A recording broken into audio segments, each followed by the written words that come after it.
एक दफ़ा ना हज़रत अबू बकर सिद्दीक और जनाबे उमर फारूक की ना किसी बात में शकरंजी हो गई, इख्तलाफ राय हो गया।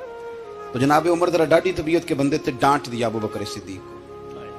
तो सिद्दीक एक बार नरम बंदे थे, माड़े दा की काम मोहम्मद नस जाना या रोना। तो वो गा के ना तो पहले घर रोए, फिर हुजूर के पास चले गए। जनाबे उमर कहते मुझे भी ख्याल आया कि यार ये मुझे नहीं करना चाहिए था। थोड़ी देर के बाद अच्छे लोग जो होते हैं उनका गुस्सा जल्दी उतर जाता है। कहते मैंने जाके जनाबे सिद्दीक अकबर के दरवाजे पे दस्तक दी तो पता चला वो तो घर ही नहीं। मैं समझ गया, मैं डर गया, मेरी टांगे कांपने लगी। क्यों डर रहे हो उमर? फरमाने लगे इसलिए डर रहा हूं कि अबू बकर जब अपने घर नहीं होते तो दरवाजा रसूल पे हो।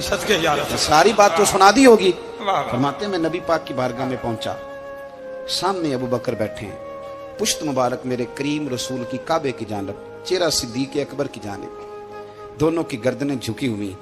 जनाबे उमर पाक फरमाते हैं कि मैं बैठा था और सोच रहा था, सलाम ली, जवाब मिला, पर गर्दनें नहीं उठाई दोनों ने, मुकद्दस गर्दनें झुकी रही। मैं सोच रहा था कि अब हुजूर मुझे डांटेंगे तो मैं सिद्दीक के पैर पकड़ूंगा, मैं अली को सिफारिशी बनाऊंगा, मैं मिन्नत करूंगा, लेकिन कोई बोले तो बात बने ना। कहते जब देर हो गई, ये सुकूत भी बड़ा मुश्किल होता है।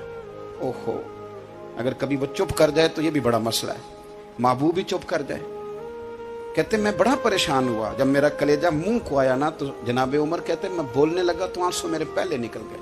अल्लाह अकबर। कहते मैंने रो के कहा सोनिया भूल गया था, मैं गया था अबू बकर के घर माफी मांगने, पर ये यहाँ आ गए।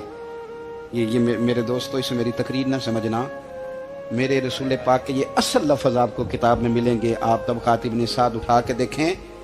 जनाबे उमर कहते हैं मैंने अर्ज की हुजूर मैंने गलती समझ ली थी, मैं गया था अबू बकर के घर हुजूर, मैं भूल गया था। फरमाते हैं नबी पाक ने जब गर्दन मुबारक उठाई तो हुजूर की दाढ़ी आंसुओं से भरी हुई। और लफ्ज क्या थे? फरमाया उमर तुम मेरी खातर मेरे अबू बकर को माफ नहीं कर सकते थे। अब बात को समझे, ये नहीं फरमाया अबू बकर ने गलती नहीं की, फरमाया छोड़ नहीं सकते थे, तुम मेरी वजह से मेरे साहब को छोड़ नहीं सकते थे। फिर हुजूर ने फरमाया उमर ये सारा मक्का तलवारें लेके मुझे कत्ल करने आता था, यार ये अकेला था, इसने खोल के बाजू कहा था कि जो हुजूर तक जाएगा मेरी लाश से गुजर के जाएगा। पर मैं दुनिया भूल जाती है, मुझे याद है अबू बकर सिद्दीक ने माल भी दिया, औलाद भी दी, मेरी खातर छोड़ नहीं सकते थे। जनाबे उमर कहते हैं मैं उसके बाद समझ गया कि मेरे मुस्तफ़ा की रजा इसी में है कि अबू बकर को राजी रखा जाए। सुभान अल्लाह।